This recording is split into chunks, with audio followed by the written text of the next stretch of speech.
একসময় শিক্ষকরা পিতার সমতুল্য ছিলেন। এখনকার শিক্ষকরা ছাত্রদের স্বার্থ ঠিকমতো দেখেন না। শিক্ষকদের এই অধঃপতনের কারণ কি বলে মনে করেন?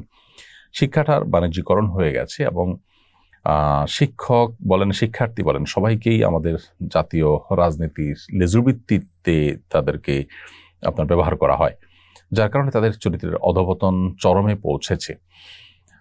এদেশে মাদ্রাসা তো বটেই, স্কুলের শিক্ষকদের মধ্যেও সেই ভালো এবং মহৎ দিক ছিল যে তারা শিক্ষার্থীদেরকে নিজের সন্তানের মতো মনে করতেন।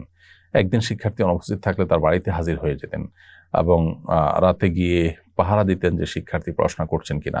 নানাভাবে শিক্ষকদের মমতা, তাদের আন্তরিকতা শিক্ষার্থীদের ফুটে উঠত। কিন্তু এখন যে সময়টা আমরা পার করছি, সেখানে তিনি আলামত পরিষ্কার যে শিক্ষার্থীরা তারা শিক্ষকদের কাছে যে মমতা পাওয়ার কথা সেটা পাচ্ছেন না, আবার শিক্ষকরাও সেরকম মর্যাদা শিক্ষার্থীদের কাছ থেকে পাচ্ছেন। অর্থাৎ অধঃপতন উভয় জায়গা থেকে এসেছে।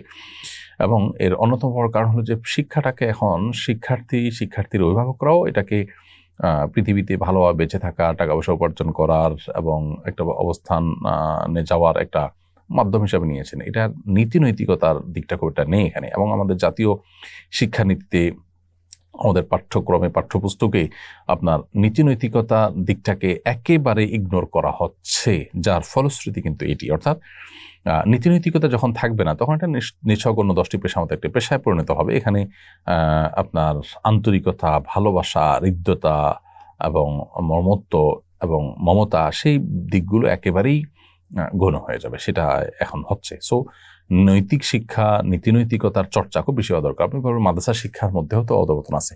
এখনো মাদ্রাসা শিক্ষকরা যারা বিশেষ করে আপনার প্রত্যন্ত অঞ্চলে কয় মাদ্রাসাগুলো আর ইয়ে মাদ্রাসারও কোনোটিতে শিক্ষকরা শিক্ষার্থীদেরকে যতটা স্নেহ করেন, যতটা ভালোবাসেন, যতটা মমতা দেন, সেটা যারা শিক্ষিতরা অনেকে কল্পনাও করতে পারবেন না। মাদ্রাসাতেও অধঃপতন হয়েছে, যতটুকু অধঃপতন হয়েছে সে একই কারণ। অর্থাৎ তাদের মধ্যেও দিনদারিতা, ধার্মিকতা, তাকওয়া এগুলোর কমতির এবং ঘাটতির কারণে কিন্তু এই পরিস্থিতি তৈরি হয়েছে। সো ওই জায়গাটাতে আমাদের ফোকাস করতে হবে যে আমাদের নৈতিক শিক্ষার আপনার দিকটাকে গুরুত্ব দিতে হবে। সেই সাথে লেজুরভিত্তিক রাজনীতি, এটা শিক্ষা প্রতিষ্ঠানে টোটালি বন্ধ করা উচিত।